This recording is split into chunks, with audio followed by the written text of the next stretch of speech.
Buenas tardes, Sergio. Desde México Hola, la carta, es un gusto tenerte. muchas gracias amigo por la invitación, por dejarme contar mi historia en este espacio de México a la carta. Muchas gracias a todos los que están viendo esta entrevista y espero que todo lo que pueda aportar les sirva también a sus vidas. Seguro que sí, Sergio. Bueno, vamos, porque por algo hay que empezar. A ver, si algo tenemos en común, es una patología que tiene un nombre ya de por sí bastante confuso, crudo, es esclerosis múltiple, ¿no? Así es. Y en este sentido, ¿a qué edad te comenzó esta enfermedad? Bueno, amigo, te cuento, bueno, los síntomas me comenzaron cuando tenía alrededor de 23, 24 años. Yo trabajaba en un call center, haciendo atención al cliente, contestando llamadas y lidiando mucho digamos, con las quejas y todo eso que se pueden presentar en este tipo de trabajos. Y a partir de eso me empezó a generar mucho estrés. Yo tenía que tomar el transporte público todos los días hacia mi trabajo y al ir tan lleno, los problemas que se presentaban allá en el trabajo también, las quejas de los clientes, eso me fue llenando de estrés y poco a poco fui empezando con algunos síntomas como hormigueo en el brazo derecho, en la pierna derecha, pero no sabía por qué era. Entonces empecé a consultar y me decían los médicos que era vértigo, que eran otro tipo de patologías. Me enviaron varios exámenes, me enviaban medicamentos muy potentes para otras enfermedades, pero no cesaban los síntomas.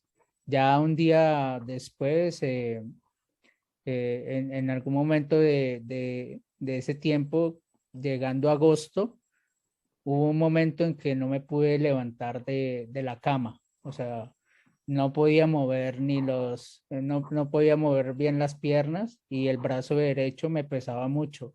Me sentía como pegado a la cama, no podía levantarme. Y bueno, mi familia se asustó mucho también. Al comienzo no me creían, porque te cuento, amigo, que yo tenía dos trabajos. Yo tenía un trabajo en el call center y el otro trabajo era en la noche, de mesero en un bar, en un bar. Entonces, pues mi vida tampoco era muy ordenada, o sea, yo tomaba, yo fumaba mucho y, y pues eso también como que fue desencadenando esos síntomas. Yo pensaba que era algo relacionado con eso, con el consumo de licor, con el consumo de tabaco y pues también me asusté mucho por ese lado. Pero mi familia no me creía por eso, porque, o sea, como yo tenía una vida desordenada, pensaban que yo estaba sacando excusas para no ir a trabajar o para quedarme en casa un día más y no ir a trabajar. Pero cuando comprobaron que no me podía mover, ya se asustaron mucho, me llevaron al hospital, me dejaron allá una semana, me empezaron a hacer TACs, imágenes del cerebro, me empezaron a tomar pruebas de sangre y los exámenes todos salían muy bien, todo salía pues perfecto, pero yo tenía esa sensación de hormigueo, tenía pesadez en las piernas, no podía caminar muy bien y bueno, me dejaron en estudio, ya después de un tiempo me, me dijeron que tenían que hacerme una biopsia de cerebro, entonces pretendían abrirme la cabeza para investigar qué era, porque en el TAC, en la imagen, salía una mancha cerca del tallo cerebral y esa mancha era, pues ya se estaba poniendo grande y según ellos era lo que impedía que yo pudiera caminar, ¿sí? Entonces me tenían que hacer eso, pero en el momento que me iban a hacer el procedimiento, a mí se me bajaron mucho las defensas y decidieron no hacerlo porque era muy riesgoso. Entonces, bueno. Después de un tiempo ya me asusté y yo no quise dejarme que me hicieran eso. Y entonces pedí una salida voluntaria del hospital, pero cuando llegué a la casa me empecé a enfermar mucho más. Seguramente algo que comí en el hospital o fuera del hospital y me dio una bacteria adicional a lo que ya era la esclerosis, que no sabía en ese tiempo qué era, pero me dio una bacteria que se llama salmonela. Eso me destrozó el cartílago de las caderas y peor, no podía andar, el hueso se fue uniendo contra el hueso de la pelvis, el fémur, y era un dolor impresionante. Entonces ahí empezó toda la historia, amigo, de cómo avanzó, cómo empezó a avanzar todo el tema de la esclerosis múltiple, adicional a lo de la infección por la salmonela. ¿Llegaste a aprender, a perder la capacidad de caminar? ¿O hasta qué grado te afectó todos estos síntomas que me cuentas? Sí, al inicio la pérdida de capacidad para caminar sí fue por los síntomas de la esclerosis, Mm. junto con la pérdida de la capacidad de hablar y la capacidad motriz. Yo no podía mover los brazos como lo estoy haciendo ahora. Era muy, muy lento en mis movimientos, era muy torpe con los movimientos, iba a coger un vaso y se me caía, ¿sí? No podía coordinar muy bien. El habla también se vio afectada en ese momento, la vista veía doble, veía con diplopía. Em, También, eso fue al comienzo, o sea, todos esos síntomas fueron al comienzo.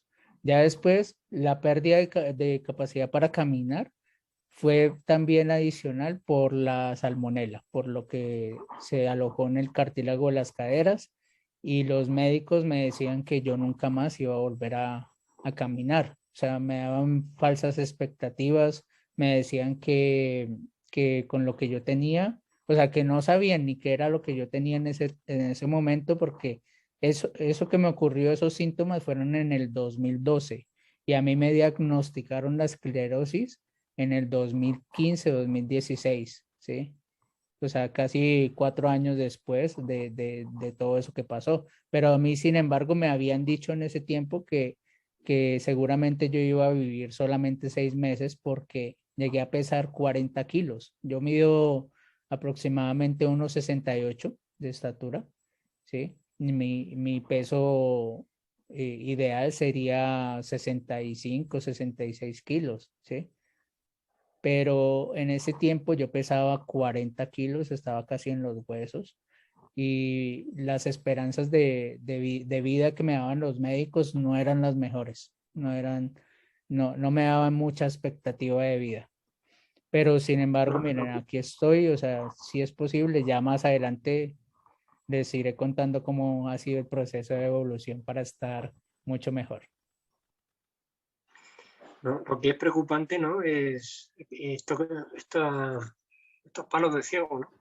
Que quienes nos tienen que cuidar y proteger, que la medicina y la sanidad, ¿no? Que nos está Así es. atendiendo, que vayan, y más ¿no? En el siglo XXI que estamos, que pasara a lo mejor en la época de nuestros abuelos, nuestros padres, aún pasa que pasa, pero ya en estos tiempos que no se tengan, no se conozca a ciencia cierta de cómo es la esclerosis múltiple, qué síntomas reales tiene y cuál es, ¿no? lo que se puede esperar de ella, es muy desconcertante, ¿no? Tanto para ti como para tu familia. Estaré muy con esta incertidumbre multiplicada, ¿no? Sería muy duro de llevar. Así Bueno, es. y en este sentido, Sergio, cuando exige mucho de ti, ¿no? El no querer acabar más siendo tan joven. ¿Qué edad tienes ahora? Hoy en día tengo 34 años, 10 años Vale, después de haber empezado la esclerosis. eras muy joven. Sí. ¿Y cuál ha sido tu apuesta por cambiar, ¿no? Esos malos hábitos que llevabas, ¿no? Que nos has contado, por un lado, y luego qué cambios para ti, para tu persona, para mejorar tu en calidad de vida? ¿Cuáles han sido los principales que puedas comentarnos? Genial, no, han sido bastantes, en todo sentido, porque adicional a eso, pues, o sea, yo había escuchado, había empezado a leer sobre la esclerosis, cosa que te dicen los médicos que no hagas, pues, o sea, es una recomendación porque tú encuentras en internet cosas impresionantemente aterradoras de la sintomatología de la enfermedad, de la condición de la esclerosis, y tú te puedes asustar mucho más. Pero yo era una persona muy crítica. Yo había estudiado administración de empresas en un instituto público de acá de Bogotá que se llama el SENA, ¿sí? Servicio Administrativo, bueno, Servicio Nacional de Aprendizaje se llama. Sí, ellos brindan educación gratuita. Entonces yo me empecé a preparar ahí porque yo no tenía muchos recursos económicos en esa época, pero quería estudiar algo, quería salir adelante porque mi familia nunca fue de altos ingresos económicos, yo ganaba el mínimo, no alcanzaba para muchas cosas, pero yo quería empezar a superarme. Cuando ya empezó la parte de la esclerosis múltiple, yo pasé por muchas etapas. Primero, la negación que me decía, no, pero esto no me puede estar pasando a mí, o empezaba a preguntarme, ¿por qué me pasa esto a mí? ¿Sí? ¿Por qué a mí si yo no le he hecho mal a nadie? ¿Sí? De pronto llevaba una vida desordenada, pero nunca le hacía mal a nadie. Y empezaba a negar, ¿sí? Ese proceso de negación me llevaba a unas emociones que era la depresión y la ansiedad juntada con el dolor, ¿sí? Se juntaban todas estas emociones y sensaciones y me llevó a tener 3 intentos de suicidio en esa época. Sí, al comienzo, en los 2 primeros años más aproximadamente tuve los 3 intentos de suicidio, obviamente pues sin éxito, y afortunadamente hoy digo que sin éxito, porque si no, no estaría aquí contando mi historia de cómo me pude superar también en ello. Yo empecé a buscar información después de esos 3 intentos de suicidio y empecé a preguntarme que si todavía seguía con vida era porque tenía algún propósito que cumplir, pero no sabía cuál. Y empecé a indagar buscando en videos de YouTube eh, información que me ayudara a encontrar mi propósito de vida. Y ahí fue cuando empecé a buscar, a encontrar información de unos autores de Estados Unidos que se llaman Jim Rohn, bueno, se llamaban porque ya unos fallecieron, Jim Rohn, Zig Ziglar, Napoleon Hill, Tony Robbins, que todavía vive, es uno de los coaches más grandes del mundo en materia de desarrollo personal. Y empecé a escucharlos. También Alex Day, es que se me pasan algunos, pero Alex Day ha representado una historia muy importante en mi vida porque me ha enseñado muchas más cosas adicional del desarrollo personal, que es las ventas, cómo hablar en público. Y empecé a encontrarle mucho cariño a esa parte de ayudar a otras personas con mi testimonio. ¿Sí? Yo al comienzo, yo contaba mi historia victimizándome, o sea, como, es que me duele, es que nadie me entiende, porque cuando estoy deprimido, entonces es síntoma de la esclerosis, cuando no puedo ver, cuando no me puedo levantar de la cama, ¿sí? Pero yo empezaba a culpar a la esclerosis, a culparla. Con el proceso de transformación, yo empecé ese camino a empezar a verla como una compañera permanente. Creo que en tu libro, Sergio, también tú la llamas así, como esa compañera que tienes que empezar a querer y empezar a entenderla para poder continuar con el proceso, ¿no? O sea, el primer paso es empezar a comprender qué es la esclerosis múltiple, calmarnos y desde ahí partir para empezar a mejorar en lo que podamos. Obviamente, entiendo que hay muchas esclerosis, o sea, que la esclerosis es diferente para cada quien. y las remisiones, o sea, en el caso de los que tengan la misma que yo, que es remitente recurrente, creo que se llama así, las remisiones no son tampoco iguales para todos. A mí cuando no podía caminar, después de que me operaron de las caderas, ya pude volver a caminar, ¿sí? Pero ya la esclerosis ya no me afectaba esa parte.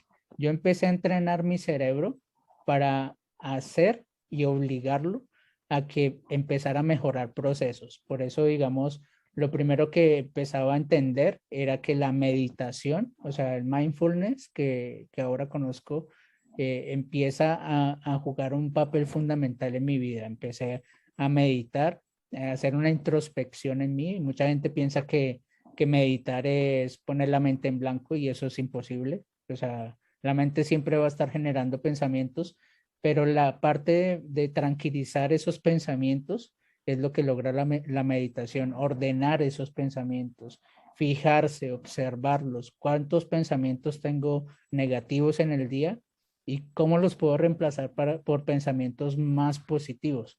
Eso empecé a hacer yo.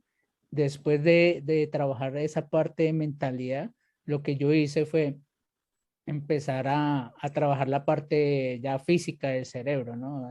Entrenar el cerebro con más información. Entonces empezaba a leer, escuchar podcasts, ver videos y empezaba también a hacer ejercicios de gimnasia cerebral, ¿sí? Esos ejercicios me ayudaron mucho con la coordinación. Por ejemplo, hay un ejercicio que es poner las manos así, no sé si ahí se vea bien, y después darle la vuelta como a modo de espejo, ¿sí? Entonces la tienes así apuntando, o sea, haces como una rosca con esta mano y con la otra haces como especie de pistola apuntando, Cambian. sí, y después la cambias y empiezas a cambiarla y cada vez que lo hagas lo haces más rápido, ¿sí? Esa parte cuando yo empecé no la hacía muy bien, o sea, yo hacía con los dedos todo Claro. menos la figura que les acabo de mostrar, ¿sí? Y de eso hay otros, por ejemplo, ponerle el dedo así como diciendo que todo está bien y el otro señalando hacia arriba y lo mismo, haces el cambio, así. No, bueno, no es fácil, no es fácil. Es algo que hay que entrenar, o sea, al comienzo a nadie le sale perfecto, ¿sí? A nadie le sale perfecto y puedes encontrar muchísimos de estos ejercicios de gimnasia cerebral en internet gratuitamente en YouTube o en blogs o si me sigues también en mis páginas, yo también comparto ahí, ¿sí? Porque empecé a estudiar esa parte del coaching y cómo influía los pensamientos en nuestro cerebro y en nuestra vida diaria.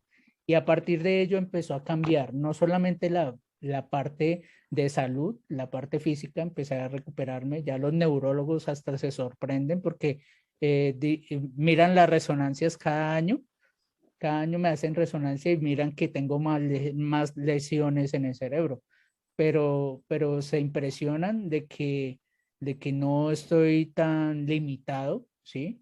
Eh, por estas lesiones. Entonces, incluso Y la tus lesión lesiones, del tallo cerebral disminuyó un poco más. pero las tienes activas, las lesiones. Están ahí activas, pero no, o sea, no me provoca, o sea, no ha provocado recaídas, ¿sí? Están ahí. O sea, yo empecé con la lesión grande del tallo cerebral, luego fueron tres sobre la corteza cerebral, se veían, incluso ahí se ven en las resonancias, y ahora aparece que son nueve, ¿sí? O sea, han aumentado, pero no me han provocado recaídas. O sea, no he tenido así como que esa necesidad de ir al hospital a cada momento a que me miren porque de pronto me falló algo. Cuando me falla, o sea, siempre van a haber síntomas. Entonces, a mí los síntomas más frecuentes que me pasan ahora son que pierdo la visión por los dos ojos o por un ojo, pero no totalmente, o sea, veo muy borroso, y no puedo ver ni la pantalla del móvil, ni la pantalla del computador, ni tampoco puedo leer un libro, nada. O sea, totalmente como si me pusieran una telita ahí y no me permitiera ver. La Eso, neuritis óptica. sí, esa parte me dura aproximadamente cuando me da, que me da por ahí cada 2 meses. eh, Esa parte me dura unas 18 horas más o menos. Yo las he empezado a contabilizar y me ha durado 18 horas. Pero No, no llega a ser brote, porque en la no, ciencia dicen que son 48 horas para que exacto. sea brote. Sí, incluso mi neurólogo me dice, si el síntoma de pérdida de visión o cualquier otro síntoma que tú veas que hace parte de la esclerosis, inmediatamente después de 24 horas, ya ponle atención, ¿sí? Si no pasa en las primeras 36 horas, ya empieza a consultar por urgencias, ¿sí? Afortunadamente, esos síntomas no han llegado a un brote o una recaída. Siempre se me pasan, o sea, duran 18 horas, pero es muy fastidioso porque yo trabajo, mi trabajo como coach es por las redes sociales, por el internet, y cuando me pasa eso no puedo hacer nada, o sea, me limita totalmente, o sea, no puedo, me toca quedarme en reposo, igual lo hago porque si no lo hiciera, yo creo que aumentaría más la probabilidad de que se haga un brote, ¿no? Bueno, y el tema de medicación. ¿Hoy día te tomas alguna medicación para atajar la esclerosis múltiple? Sí, sí, claro. Digamos, cuando ya me diagnosticaron la esclerosis múltiple, que fue en el 2015 o 2016 aproximadamente, a mí me empezaron a tratar con interferones. Entonces yo tenía que inyectarme cada 3 días o cada semana, más o menos. Tuve que aprender a usar la jeringa y todo eso y esa aguja que era muy larga y uno pincharse en las piernas, en los brazos, donde hubiera lugar, ¿no? Donde hubiera carnecita. Pero yo me ponía muy mal, o sea, a mí el interferón me botaba a cama 3 días, o sea, con síntomas gripales así, me daba muy duro, escalofríos, ¿sí? Entonces no me permitía hacer nada. Yo le comenté eso a otro neurólogo que me cambiaron y él me dijo, vamos a hacer una prueba. Hay un medicamento que no es tan invasivo, que no hay que pincharse, no, o sea, no hay que invadir el cuerpo como tal con agujas y todo eso, sino que es una cápsula, ¿sí? Que se toma, pero hay que tomarla todos los días. Y esa se llama Gilenia fingolimod, es de un laboratorio de Suiza, de Novartis, y pues para mí me ha funcionado de maravilla. O sea, después de que empecé a tomar ese medicamento, mi vida empezó a cambiar en ese aspecto porque ya no tenía esos síntomas de gripa,